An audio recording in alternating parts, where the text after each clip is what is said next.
live Q&A. This is the place for any startup founder to ask the burning questions that are keeping you up at night and get answers from experts that have worked with hundreds of founders and their teams. Welcome, I'm your host today, Kirk Drage. I'm the CEO and co-founder at LeapSheep. At LeapSheep, we're on a mission to flip the 95% failure rate by making expert and personalized startup building guidance accessible and affordable for all founders. So if you're a founder, welcome. It's great to have you. If you've joined on YouTube or whether you've joined on LinkedIn, please ask some questions in the comments, and we'd love to get to those during the show. It's all about supporting you to help you get from idea to building a business model hypothesis that can potentially get to product market fit and then validate that it actually can before you scale up safely, avoiding that 95% failure rate. So again, please drop any questions in the comments and we'll get to those. And I'm super thrilled today to have Scotty Allen. Welcome, Scotty. We're absolutely delighted to have you with us. We've had a ton of conversations back and forth, and I've appeared on your podcast. And I'm so excited to have you on today. Scotty's the founder of The Product Bus, a Melbourne-based consultancy focused on helping early-stage founders validate and test their ideas using strategies and tools that successful startup product managers use. He's been a product manager in Ecotech, LegalTech, and more, focusing on customer journeys and client education. He's a keen bootstrapping advocate, which I absolutely love, and the host of the Bootstrap, Startups from Scratch podcast, which aims to help early-stage founders discover multiple pathways to validation and revenue generation. Scotty, it's an absolute pleasure to have you on the show. How have you been? Thank you.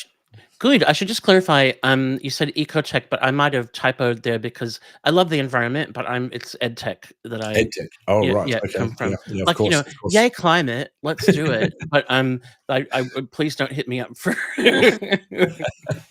Yeah. No, I'm great. Thank you so much for having me. Awesome. I understand you just come back from Brisbane. We were scheduled to do the show last week, but we had some airline snafus, so we've pushed the show back. And how did the trip go? Was it a good trip? It was a good trip. My flight home, like I live in Melbourne, and I am a Go sports ball fan, but not because I'm a recovering American. I am not a like I don't really understand the AFL teams, etc. And I was on a flight home on Friday from Brisbane with a lot of people that were very excited and all dressed in the same thing. And then I was like, there must be something happening. Google, like, what is happening? Oh, okay, that is it. But yeah, I had a great. I was up there working in Australia live on air. It's great. Yeah. So yeah. I had a great trip to Brisbane, working with a couple of Product Bus clients up there, and then did a really informal nighttime, like come have drinks with us with a couple of similar people that do similar things, and had a combo of my clients, their clients, and some people from the community. I'm super spoiled here in Melbourne, where there are way more events than I can go to. Yeah. And but I think they really enjoyed it, so it was great. And then I was glad to get home to the fam. Yeah, for sure. So I certainly got out of the habit of traveling as much pre-COVID. There's sort of the amount of travel we did pre-COVID, and then there's the post-COVID amount of travel, which feels very different. This was the first trip that I have taken since I lost my Virgin status. Like, I used to have platinum because I was traveling for work so much, and I was in a job where 1 year I got a congrats, you're in our top 1% year, which I did not wear as a badge of honor. I was like, that's just too much, right? So platinum to gold, that was fine. Losing gold in the lounge access and premium boarding and all that is a bit sad. Yeah. So I've been there. I'm still there. It's hard. So let's jump in. We've got some great questions submitted, and drawing on your Brisbane experience and what we were just talking about. I love this question that came in during the week, which is, how much value do early stage founders really get from networking events? I hear a lot of talk from very experienced founders, serial founders, that just don't show up to ecosystem events. So yeah, I'd love to hear your view on this, because it's an interesting topic. Yeah, I think we're in this really weird space where a lot of the events and things that people will go to have a bit of a false pretense around them, that they think, oh, I'm going to find an investor, I'm going to meet somebody that's going to kind of change the trajectory of my startup. And what I often find is the people that are there really regularly, who are not like I'm very spoiled in that my ideal customer profile is a founder, but they're often my ideal customer is often not somebody that's at those events because they're a little bit further along the way. You Yeah. can go to too much stuff and take on too many inputs and not get anywhere. And so I think being really strategic about what you do is important. Because I sometimes I'm like, I don't have time to do that because I'm actually doing work. Like, Yeah. so yeah, I think get but then the flip side is if you go with the aim of practicing your pitch, having conversations with people to get feedback on your idea and what you're building yourself, that can be really powerful because sitting in a silo is dangerous when you're validating or when you're building something. And Yeah. sometimes I talk to people, at those things where I'm like, have you ever said this out loud before? Because it really doesn't make a lot of sense. Like it, and so it's a balance. Too much, and you get into overload. I find sometimes people will get on that circuit when they're a bit lost or a bit desperate, Yeah. and then they're at things for the wrong reasons. But really looking at who's hosting it, what the agenda is. If it's a VC that's hosting it, then you're understanding that the messaging is going to be something that is actually not applicable to most of the people that are there, because not everybody has got a VC fundable idea or a VC fundable product. Yeah. Um, the other thing that I would say is that if your ideal customer is not at those events and those are the only events that you go to, then you're not networking in the right That's a places. great point. That's such a good point. I You've really got to get yeah. So like you've got to get out to if you're selling to farmers, or you think you're selling to people that run swim schools, or all kinds of things, then if you're you at a got to be startup there, event you're every there, right? night, yeah, and like in Melbourne, you could be at something pretty much every night of the week, right? Yeah. And we have a really great new sort of grassroots ecosystem that is developing here, which is lovely, and people that are really transparent and honest about where they're at, which is great. Yeah. But then sometimes it's like you got to make sure you're actually talking to the people that you are building this for, Yeah. and if you're not in front of them all the time, then you're spending time in the wrong place. Yeah, such a great point. I mean, I usually say to founders, build yourself a framework for who you want to network. What are the groups of people that you want to network with? So obviously your customers, as you say, like that's a really key group. Then there are other founders because you want that peer learning. No one understands the role of a founder like another founder. Yeah. The challenge there is you need founders that are generally ahead of you on the journey, so they're really going to teach you things, and they've got Yeah. enough experience so that their experience is not going to send you off the rails because they're probably on the same learning journey as you are. Yeah, Yeah. and so that can be hard, particularly if you get a room full of people that are really early in their journey. You can get some. It's a bit like if you got a whole bunch of aspiring doctors in a room, right? Yeah, yeah, yeah, I get it. We I wouldn't be discussing how to do surgery. No. I think too, looking at the backgrounds of the people that are speaking at things, because I find often with VC events, are dealing people talking to you about certain topics that do not have startup or founder experience in that space. Yeah, So you have a panel about how to use AI in startups, and then you're talking to the people that are talking have worked at Australia Post and NAB, and yeah, things and so the whole kind of context is um not it's right. not hitting people where they're at. And I think what it can do is either just confuse people or make them feel like, it's no wonder people get imposter syndrome, because you're like, I could never do that. And you're like, wait a minute, they didn't either. Like Yeah, they're giving you advice. My favorite though is when you have people talking about founder well-being, and then you look at their LinkedIn and they've worked at PwC, the Commonwealth Bank and then a VC, and you're like, Yeah. Yeah. Yeah, that, I mean, it's such an important point. I heard someone the other day talking about, in any realm in life, where do you really want to take your advice from? You want to take advice from people that have actually done what you're trying to do at least a couple of times themselves.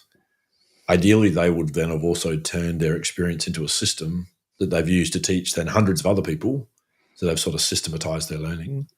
Yeah. And the last one is that they're still doing what you're trying to do today, because things change. And this is, I've met a couple of really interesting founders like Jock Fairweather and up in Queensland. I had a chat with him a few weeks ago, and he's like, "Yeah, I built a successful startup, but that was ages ago." And so I'm really careful about the advice that I give to founders about building that same type of startup in that same industry with the same technology, because the world has moved so much. Like, what I did that worked back then is not what is going to work right now.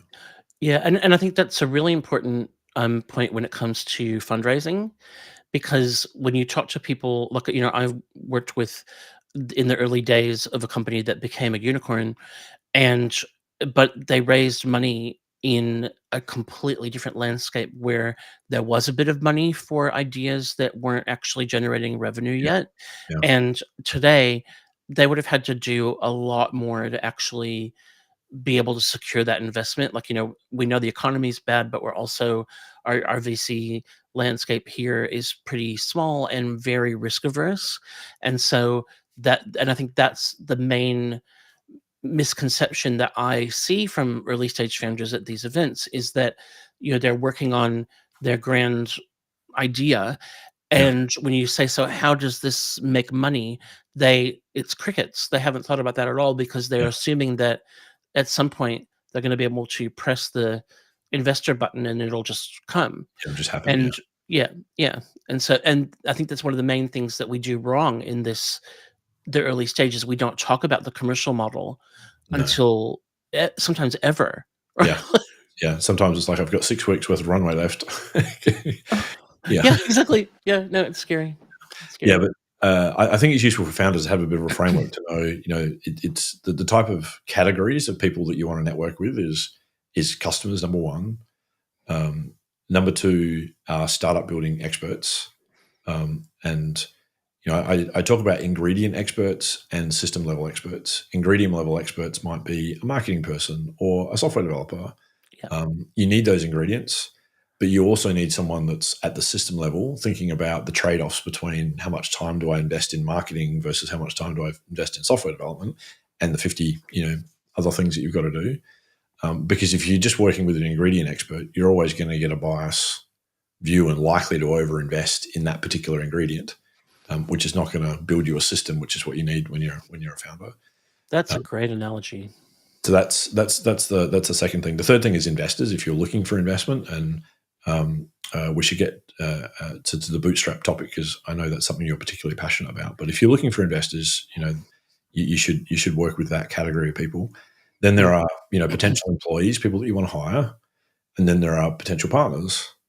And that's really the groups of people, and it's about knowing that they're the groups of people and figuring out what does quality look like for you in each one of those groups, and realizing that it's about relationship building first before you try and engage in transactions. A Mm. lot of founders have a very transactional mindset. Like, I'm meeting an investor, now I'm going to pitch and see if they're going to invest in me, rather than building a relationship first, getting to know somebody, letting them get to know you before you ever might want to do something together. The same is true Yeah. for generally a customer, particularly early customers. It Mm. can be different when you've got later customers, but particularly early customers. Certainly employees, certainly partners, Yeah. and certainly anyone that's going to give you advice. Yeah. Yeah. Love it. Well, we've got some questions that have come in during the week, so let's start to get through some of those. So this is from, oops, what happened there? This is from Justin Odger.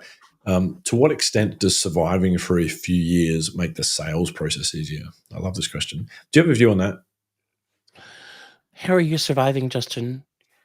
What are you how is it, like, through revenue or through running an OnlyFans on the side? Or I don't know, like, let's assume it's revenue, right? Yeah, no, I think that persistence is a lot of the game. Obviously, if it's persisting in a delusion of who your buyer is or what the product is, then that is something that you've got to really kind of look at. But if you are taking a real learning process, like everything is learning, constantly revisiting what you're doing, refining, you're making strategic pivots. I think sometimes, particularly with B2B, a lot of sales cycles in B2B are just long. They are, the bigger the institutions or organizations that you're trying to sell into, the more decision makers there are, and the longer the sales cycle is. So you have to be able to um, spend time really nurturing those relationships, building profile, so that people kind of recognize you. Like as I said before, I come from Edtech, and it is a very, very, very crowded space, and you're selling into institutions that are very big and very slow moving. And then once you get to the higher ed level, it might as well be trying to sell to a government department, Yeah, right? And so people that come out and they're like, we're going to sell to unis and we're going to have 10 unis in 6 months. It's like, that's not going to happen. It doesn't mean that you cannot sell to them, but you actually have to be prepared for the long haul, and either have a secondary market that you are selling to that might be making as much money but it's bringing in revenue yeah, along the way, um, because you can um, get even proof of concept projects that you might make a little bit of money from that don't turn into sales in bigger organizations. So yeah. I'd That's such. say, yeah, definitely. If you're still around, I suppose it shows two things, right? It shows that there's something in it. It shows that you're resilient and persistent. Um, but I have worked with people who've been around for a while, where when you get down to what they've been doing, they've been pouring their own money into something that probably is not going to be successful. Yeah, And so, yeah, I think knowing it's when to give up is important too. yeah, it's a hard question to answer without context, right? But I would Yeah, say in some levels, yep, great. But then I there's a lot of tiny, small startup single founder products out there that on the surface look like they've been surviving for years, but really under the surface it's pretty dire. So if yeah. it's ruining your life, I would say stop. That's for sure. Just to pick up on a couple of things you said there, which I think are really, really important, is that you talk about the iteration and repetition, and I really like the S curve kind of mental model for the way that your product or your market grows. And I love mental models so much. That's what's the great saying, like all models are wrong, some are useful. That's the I like that. So the S curve is basically it's sort of showing that you always start off slowly because you don't really know who your customer is. You don't really know how to talk to your customer about their problem and get them interested. You don't know how to build your credibility with them. You don't know how to position your solution with them. You don't know how to deliver your solution to them and make them happy and turn them into a fan and an Mm, advocate. And that just requires repetition to do all that. And once you've done that a few times, you start to get better at all those things. And so suddenly, if you're a few years in, things are going to get radically easier because you start getting all this experience. And and that's why we use the term founder-led sales, is because you can't outsource the development of your sales process to somebody else. It no. really needs to be the founder with the founder's passion and the founder's brain as the LLM, basically collecting all the data from Mm, every sales call that you do and yep. training your brain to figure out, well, when I say that phrase, people don't understand what I mean. My engineers, they might understand what I mean, but the customer Yeah. doesn't understand what I mean. So I'm not going to use that phrase anymore. I'm going to use this phrase, and that seems to resonate. And it just takes Yeah. time to learn all that stuff from a volume of customers. And Oh, so definitely. it absolutely gets easier the more time that passes. I guess the big caveat to that, which is I think one of the things that you were kind of inferring there, was if you're not working with similar use cases, if you're working with lots of different types of customers with different kinds of problems, you're not going to get that similar repetition to see those patterns. No, well that's right. I think that part of that longevity is, you've got to learn who your client is, and part of that is by working with or trying to work with people where you realize, okay, nothing wrong with you or me, but this is just not the right fit. Yeah.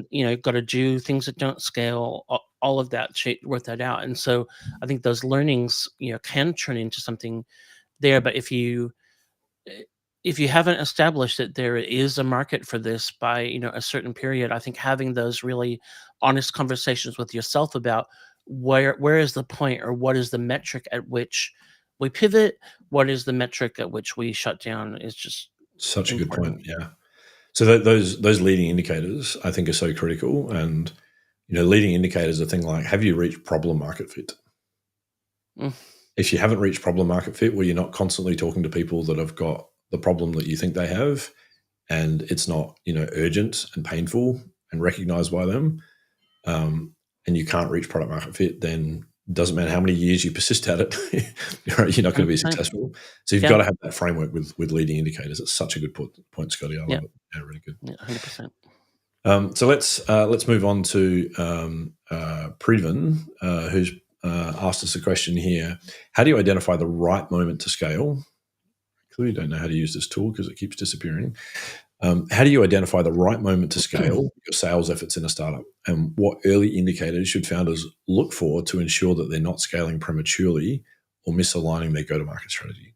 Great question. Great question. My definition of scale is that you are selling the same thing to the same persona with the same messaging and methods faster than you can deliver. And there are one of the things I think that happens with premature scaling is that we assume that, oh, I've got 4 customers, so we're ready to scale. Or I worked with somebody recently where they had their product in some really big name organizations, but they recognized that it wasn't being used in the same way by the same people for the same things. Yeah. And so on paper, you would go, well, you're really ready to scale because of the size of the deals and the names of the clients. But when you actually look at what they're using it for, it was that typical, you sell things into businesses where you can. And if you're not getting that consistency of, it's the marketing manager who is our buyer, it's the the COO that is our buyer, and you're still doing custom sales processes and custom implementations, then you're not at scale. Yeah. And you're definitely not at a point where anybody else can sell it. And we constantly overestimate um, our ability as founders to uh, make other people successful in doing some of the things that we just need to keep doing. Yeah. And sales is that really classic one where no founder likes sales. Like it's that necessary evil, but it's the thing where you jump too quickly to trying to get someone else to do it, and it will fail. Absolutely will fail. Yeah. And even in scale ups, like when one of the classic things that happens in SaaS is that suddenly you get investment, you hit some sort of peak, and then you're like, right, we need a sales team, and you go out and get people who could sell ice to Eskimos if it was take out a deck and the company credit card and let's play golf in, well, ice golf, I guess, and go to have a drink. Yeah. But the moment that they've actually got to answer really specific questions about how your product works and how it applies in their context, they're lost. And it's Yeah. not their fault, right? Yeah. They're it's a completely different sort of thing. And so it just takes a lot of time, and the founder has to be involved in y- a multitude more sales than they think that they would like to Yeah. be. Yeah, that's true. Here's a controversial take on this question. If you're doing the same things that most other founders are doing, you're probably scaling prematurely. Because most people have this problem, right? There's really good data on this. Startup Genome's got data on this. Like, most founders are scaling too early. And so that's probably, one thing is you've got to be a little bit contrarian and Mm, really think a little bit harder than most of the people yeah. around you, because founders get pushed to scale by everybody. Number one, Everywhere. yourself. Like, you're desperate to want to scale your own company yourself, so you've got that bias, and you've got to recognize that bias. Yep. Your investors want you to scale quicker. If you're talking to people that are giving you grants and they want results, they want you to scale quicker. So there's a lot of undue pressure on founders to scale before they're ready. And so that's probably one thing to really, really think hard about. And look at the companies that have done it properly, and they're hard to find. And I think the best way that I've seen this framed is to think about the demand versus the supply side of your startup. Demand is what the market's looking for. They're looking for a solution. They're looking for a problem to be solved. And then you create the solution. That's the supply side. Most founders suffer from investing in the supply side first before they've really figured out the demand side. Totally. And that's where the overinvestment comes in. And shout out to Rob Snyder from Harvard Innovation Labs. He talks a lot about this on LinkedIn. And it's such a good way to look at your startup. Yeah. I think there's a couple of things that I've learned in my own, founder experience. Most people don't like working alone. I'm a very collaborative, used to working in teams, leading teams, that sort of thing. And so sometimes it's like, you want that around you because that's how you're used to working. And, like, because I worked in independent schools before I moved to Edtech in leadership roles. And I had a PA for years and years. And I like that kind of not having that person that was running around picking up after me. It was really hard. Like and because Like that's losing just your not. virgin status. Oh, yeah, worse. It's worse. Like that thing of, and so definitely my first business, that was one of the mistakes that I made was, bringing in too many people in anticipation of scale before we really had an understanding of demand Yeah. and of what it was, what it was really going to look like.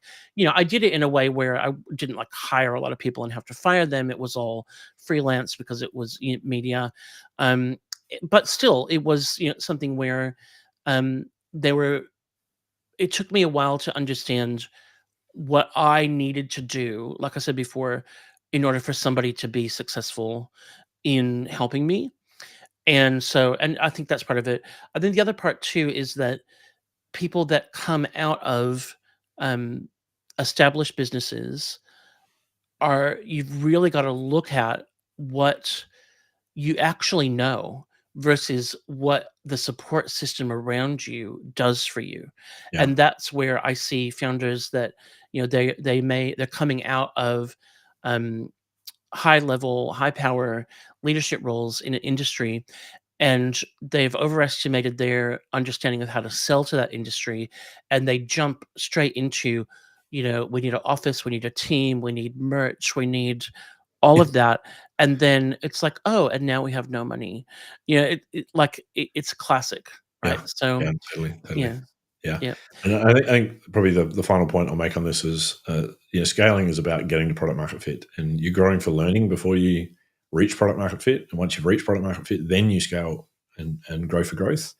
And the three things that you really need to reach product market fit is you need to be able to reliably create fans and advocates.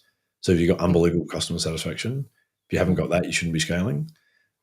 Then have you got a demand generation engine where you can reliably generate more demand than you can supply? If you haven't got that, you're not ready to scale. And then third and final, and this is in the wrong order that most startups do it in, is the efficiency. Can you build efficiency so you've got high margins? Margins should really come last. If you can generate yes, demand and you've got a scale engine, you can figure out the margins. 100%, Yeah. 100% agree with everything. Yeah. Awesome. Let's move on to a question we've got from Sean Pickersgill. G'day, Sean. Sean's asking about how to validate an idea for an app where users may not know what they even want. E.g., I've got a new idea for a social media app. How do you even test and validate that? This is such a good question. And we've worked with some customers that are doing exactly this. What's your view on this, Scotty? How do you handle this one?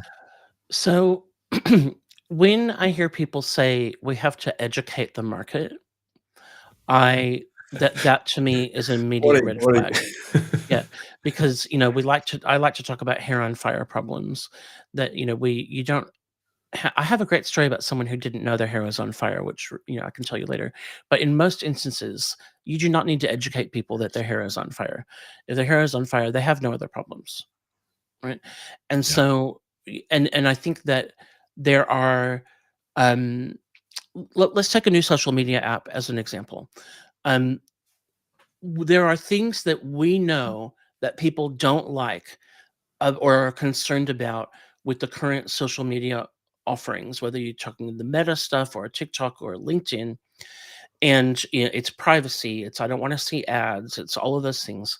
But nobody has yet found the answer to creating something that solves those problems that people will actually pay for.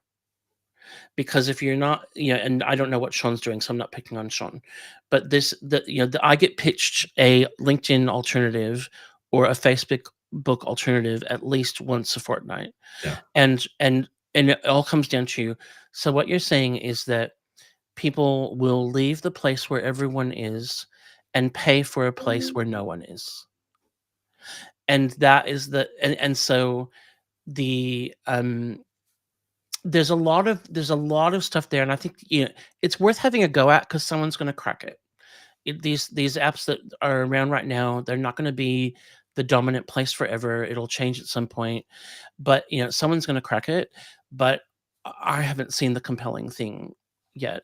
I think yeah, either it's got to be really niched, but the moment that there's you got to make money, and so either you are charging or you're selling ads. There's no other options. And so if you're selling ads, then you're competing against the big guns. And if you're charging, you're trying to do something people that hasn't been proven yet. So without knowing what the problem is, but I just whenever users don't know what they want, it's like, how do you even begin to know what it is that you're making? yeah. It's like trying to cook for a room full of fussy 2-year-olds Yeah. and make sure they all eat. Like, I don't know. Yeah, it's a question that sort of comes up in different guises, I think, and I think Steve Jobs has got a bit to answer for here when he said that if he quotes that Henry Ford thing a couple of times.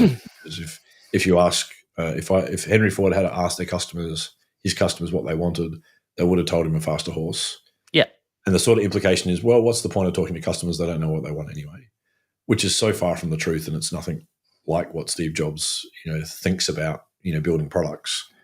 His point is you have to know customers better than they know themselves. That's yeah, really the point of that statement. And you get to know customers better than they know themselves by asking lots of questions from lots of different similar types of users, recognizing patterns, and seeing things that the customers might not be able to see for themselves. yeah, And observing behavior is a really, really interesting one, because what customers say they do and what they actually do are two yeah, entirely different things a lot of the time. yeah, But at the end of the day, every product that's ever come out has solved a problem. You're either entertaining somebody, you're educating somebody, you're helping them feel socially connected. So even a social media app, where it's not a business app, it's not a B2B app, it's still solving a problem for a person. And the user may not be fully aware and fully conscious of the problem that it's solving for them, but as a mhm, product owner and a product manager, you should be, and a founder, you should be aware of what the problem is that you're solving for people. And you can test for that. You can test for the yeah, problem. You can test for the solution concept. You can use all the kind of regular tools that we suggest. And we've yeah, done this recently with someone that's building a social media app, and they found out pretty quickly that the market is just not interested in some of their ideas, and that was great because we saved them a lot of money and a lot of time on something that 100%. ultimately was not going to work. And I think with social media ideas, one thing that I have done and seen work really well is, you know, if you think people are gonna organize or resonate with this, let's start a WhatsApp group and invite 200 people that we know and see if that resonates, and um and see what happens. And then if we build that community around it, I think that's where that community led growth can be really powerful, Yeah, because the build it and they will come piece is where this stuff falls over. People, it's very that are building, I've seen some great apps that then you just like, but who wants this? true. Like, you think people do, but you haven't actually, you've gotten so convinced that people want this that you're continuing to build when no one's coming, right? Yeah, And totally, totally. And so sometimes when you're in this particular space, in the social media space, um, you almost cross into entertainment and game development and mm, and media and movie developments. Like mm, when you're producing a new movie or you're producing a new casual game, those companies do a lot of analytics on what type of entertainment, what specifically do users want to be entertained by, what kind of narrative do they want to be entertained by, and before they start creating things. And so it's a very similar process to validating a B2B solution as it is to a consumer media app. You're yeah, still looking for what is the problem to be solved. Like if you're creating a new movie, it's like at different points in time, the public and the target audience you have want different things. Like we've gone through this period where there's not many very many happily ever after kind of movies that have been out for the last sort of 10 years or so. And you starting to see some of those come back because people have mm, felt the gap and they've felt that's yeah, missing. yeah, And the studios are picking up on this, and yeah, it's through their user research. mm, Um, yeah, yeah, yeah. Good luck, Sean. yeah, yeah, awesome.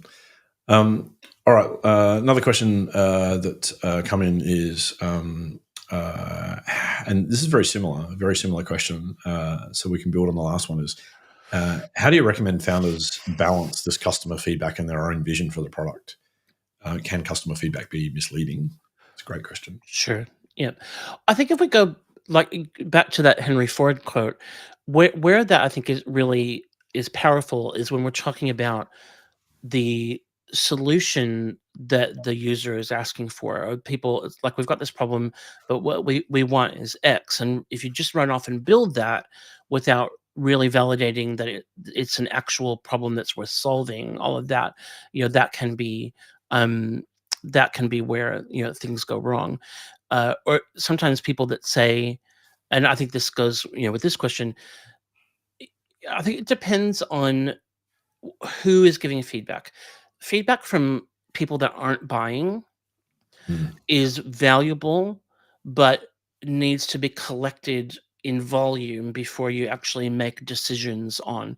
And I see, like, particularly technical founders will have a conversation and then they will go away and write code for 2 weeks on the basis of that conversation, and without kind of validating it, because that's what they want to do, right? yeah, Um, eh, I think that early on, there has to be some sort of systematic approach to how we capture feedback, how we evaluate it, and how we respond to it. And that, to me, comes into all the validation pieces of, how do we group things? Where do we collect this? When do we decide that there's something worth responding to? I think if you've got a vision that's completely different, that's really in conflict with what people are telling you that they want, then you've got to listen to that, right? yeah, If you're, because your vision, um, is it's a starting point. It is there are a lot of people with grand visions that nobody ever got on board with. yeah, Um, and then a lot of people that, people can get on board with grand visions that, lead to genocide and all kinds of things. So it's not automatically always a great thing, right? Um, yeah, and yeah, so I think it's a real balance. Yes, it can be very misleading, particularly when you respond to it kind of in isolation or in panic. yeah, Someone says, "Oh yeah, I wouldn't buy that unless it did X," and then on the basis of that, you're like, "Oh no, we've got to make X." And this happens not this is a huge issue in established tech businesses, massive. where some, like, and this is one of the problems with kind of, yeah, scaling sales, right? You get your sales guy that can go out and get a big deal, and they're carrying them around their, on the office on their shoulders, but he just sold somebody features that don't exist yet, Yeah. Yeah. that you weren't planning on doing. I You'd mean, be like, look at stories like Humane, the AI pin. Look at Meta and the AR glasses. I mean, $50 billion really to validate if the market's there. yeah, And this comes back to a lot of it comes back to timing. It's like is the AR glasses thing a good idea? Well, yes, it's a great idea, but it's probably a question more of when, not if. And you look at Apple with the iPad and then the Newton 10 years earlier. There's nothing wrong with the idea of the Newton. It was a brilliant idea. It was just not ready. timing. The technology Yeah, wasn't quite there. The market wasn't quite ready. The social structure wasn't quite there. And I think this is something that's really hard for founders to navigate is, and I say this to founders all the time, and this comes from Peter Thiel's book 0 to 1, is you have to be a contrarian to be a founder. If everyone else believes what you believe as a founder, you're too late. So yeah, you 100%. don't have a Yeah, novel new idea. You're just part of the mainstream. yeah, And so to have an idea like Uber or Airbnb, you're not working for Marriott or working for the yellow cab company. You've yeah, got to have a different worldview. And so it's yeah, important for founders to be able to have conviction in their vision for the future, but mm, then go find the data that there's actually enough people that also want that vision for the future, and that future you can bring into reality now when you're not too early. Because yeah, I think that's one of the biggest challenges, particularly for technical people, is they can really see the future. I mean, if yeah, you really understand the technology, you can really see where it's going, and that's a real double-edged sword. Because if you yeah, get the timing wrong, it's going to cause you untold amount of pain. yeah. And I think the challenge of vision is that I meet a lot of people where they have the vision, the picture of what their idea looks like as a global phenomenon, but not the like what are the steps First that we get, customer, yeah, to get there.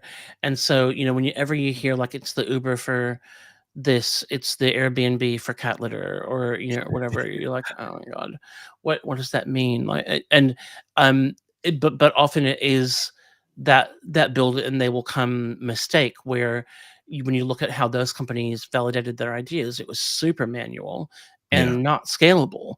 It yeah, was to see, will people pay for this? Oh, they will. Okay, now how do we validate and build that? And also they were first to market, right? So the uh, I think at some point you've got to work out, am I, sometimes I think where there's that mismatch is that it's not that there's anything wrong with the thing that you think that you're solving. It might be something that everybody agrees with on paper, but it isn't the thing that actually motivates buying, behavior, the buyer behavior, yeah, where, and particularly like when you are selling a system or a product to somebody, you're asking them to change their behavior. You're asking them to take on the pain of change, yeah, and people can use stuff that they don't really like, but keep using it because they are not prepared to undertake the process of changing. And yeah, and sometimes the thing that you think would motivate people to buy your product isn't something that people are going to go, no, I don't care about that, but they're not going to actually go through the pain of change for. yeah. And that's Right. where it might be different. People don't generally head towards benefit; they move away from pain, don't they? 100%. Yeah, And that's a lot of SaaS, right? Where it's mainly where I, come from, is that people will use products that are really bad, or that everybody hates, yeah, because the pain of trying to teach people how to use the next thing or yeah. go through that process, they're not prepared to take on. No, exactly. Yeah, yeah, really good. So next question, which I think is a great one, is what's your definition of minimum viable product? I think this is one of the many terms in startup land, which is causes all sorts of Ru- grief. Uh, Ruined. It's ruined. so It's when should a founder consider themselves launch ready for an MVP? Which is an offensive question, I think, from my point of view. Is there a clear line between too early and too late? Dig into this one. Oh boy. Okay. So we've lost the plot on what an MVP is. Lost it. Do we ever have the plot on that? No, we never had it, right? I think we really I I've I really would like to get away from it, but it's so prevalent that if you don't talk about it, people don't kind of get what you're on about. But really, we've got to go back to thinking about what prototypes are Yeah. and what a version of this is that validates. And like I said before, it could be a WhatsApp group, it could be a type forum, it could be like all those things where it's like, okay, yep, this isn't the scalable version of this, but we've done something that demonstrates that people want this, that they will pay for it. And so to me, an MVP is minimum. It is I like minimum lovable, right? Like it's like what is it that people will kind of be able to work with. And the reason why this is important is two things.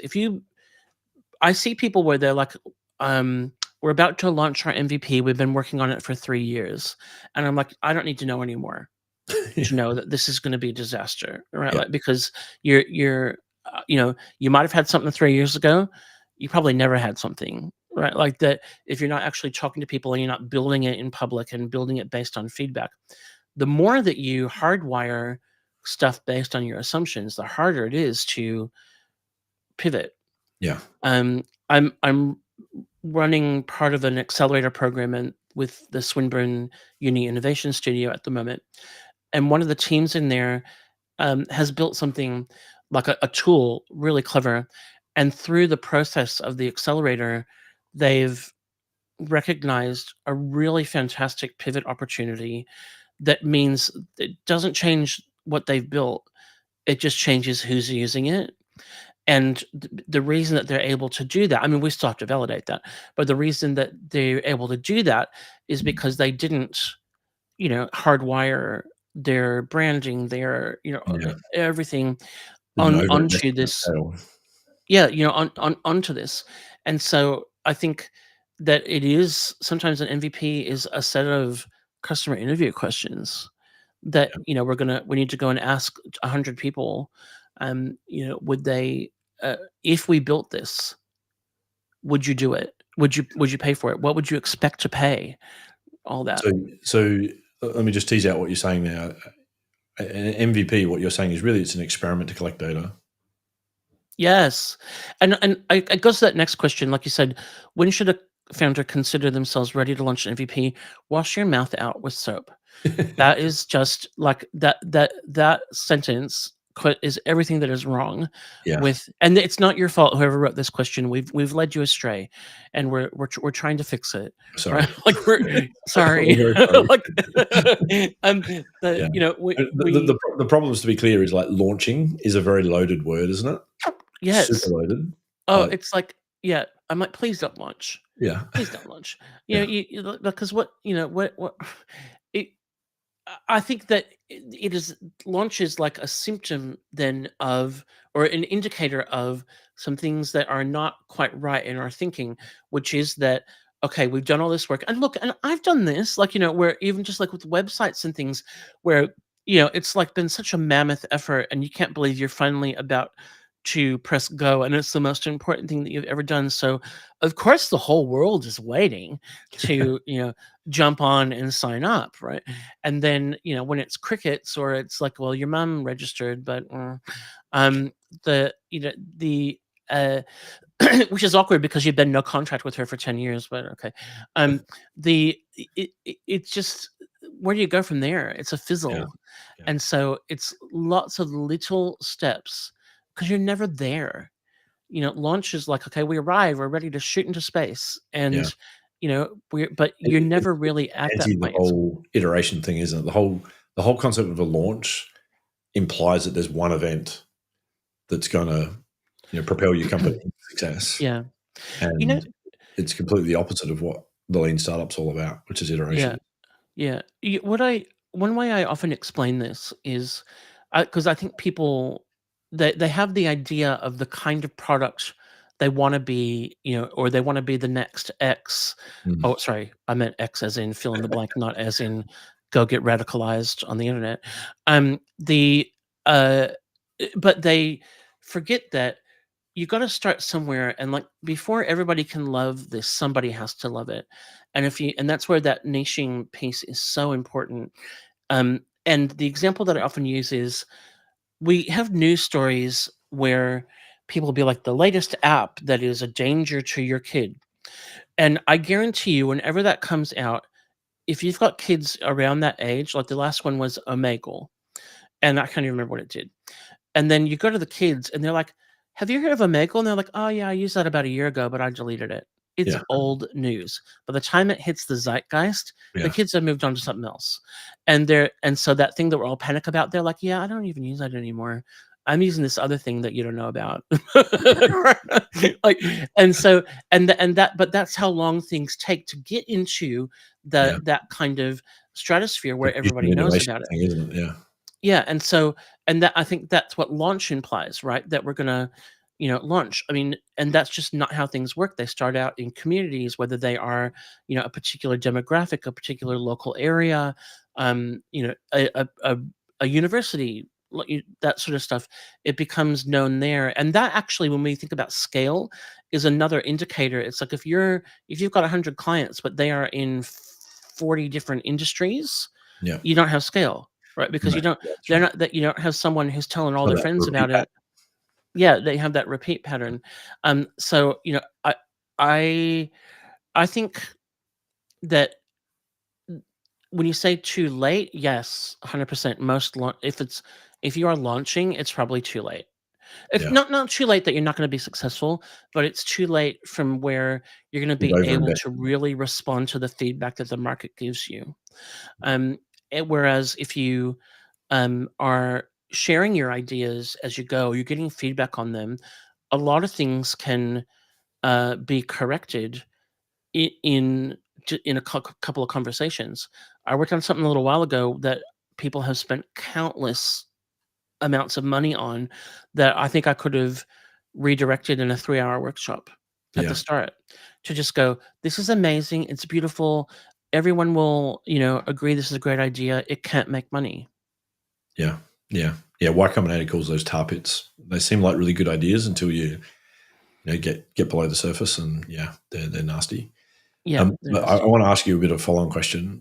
It's a bit of a loaded question, but what do you think of marketing agencies that are promoting to founders that they can build them their launch plan and their marketing launch strategy, and dev shops that are promoting that they can build founders their MVP? I feel like all those things are like uh, the new Amway, the new MLM, the multi-level marketing scheme kind of thing, where it's like that I never understood how people could fall for get rich quick schemes until I started working with founders, and then realized like when anyone is promising you a shortcut, it's not real. And I think there's two sides of it. There are people that are doing that genuinely thinking that they can help you and not understanding what's really involved. And then there are people where it's really predatory. And it is like, so you have studios where they're like, give us 20K in 12 weeks and we'll give you your MVP. Most likely what you're going to get out of that is like a figma of designs that is something that you could build on, that is going to need a lot of validation, and they're going to introduce you to investors who are like would it's just not real. And it's building too soon. It's building too soon. Like, you should be there's a lot of work that can happen before a line of code is written Yeah. to validate a product. And so it's a bit like, if you bought a block of land and you wanted to build a house, you wouldn't invite somebody to bring some building materials and start riffing Yeah. on, like, let's see, staircase, I don't know, 5 stories, one, not sure. Like, you map it out. Now, you can't build a software product like that, because you can, um, if you do the whole design before you work out if people want it, right? Yeah. That's not like your architect designs, but there's a reason why architects map stuff out before they do it, mainly to make sure that it's not going to fall over, Yeah. right? Yeah. And so same deal, small bits, testing pieces, Yeah. um, You've because got really got to co-develop your product with the market, yes, and you've got to yeah. Well, and this is co-develop where, like, your marketing with the market. yes, and this is where, when you're bootstrapping in particular, one way to kind of manage that is that you get people on board, and then if they are keen, you get them to pay for the next stages of it. So Yeah. you get a proof of concept project with with some organization or somewhere where they're prepared to put a bit of money into it, and then once you have a few clients, having a roadmap, at least in theory, that when one of the clients says we would really need this to be able to speak in Latin, and you decide, well, we can do that, but it is actually not a roadmap priority for us. Yeah. So if you would like us to do that, we can give you a quote for, if you're prepared to put investment into it, so that we can build that and set our roadmap. Great. Otherwise, we'll put that in our kind of feature space, and that can be a great way, like, to not run off and build everything everyone wants you to just because they're prepared to pay for it, but Yeah. fund what you're doing and not go Yeah. broke. 100%. Yeah. 100%. Yeah. Great feedback. Well, unfortunately, our time's come to a close. We're getting to the end of the hour, but it's been a fabulous conversation, Scotty. It's been really, really good to have you on. I know you're very passionate about helping founders use their resources much more efficiently and helping them get to success with much greater success rates. And so we feel very aligned with you on that, and always love chatting. 100%. So thanks so much. In terms of if people want to get in contact with you, they can reach out to you on LinkedIn. They can check out the Product Bus website. You've got your own podcast. Reach out to Scotty. You'll find he's got some fabulous support for you. In terms of LeapSheep, of course, you can reach out to us as well if you want to chat to us. We have a fabulous startup building strategy session that's available for founders that are looking for far more clarity. Most founders that we meet have got a pretty good idea once they've been around the traps for a little bit about what they think they need to get to product market fit. And what they're missing is the clarity they need to make really high quality decisions and not waste a lot of time and money learning the lessons themselves. And so that's what we're really keen to help founders avoid. And if you want to take advantage of that session, please do so. I'll see you back next week because we delayed this one a week. We're back again in 1 week's time. We're looking forward to jumping back into another session. But thank you for the founders that have joined, and thank you for the founders that have submitted questions. And please check out leapsheep.com for next week's podcast and your ability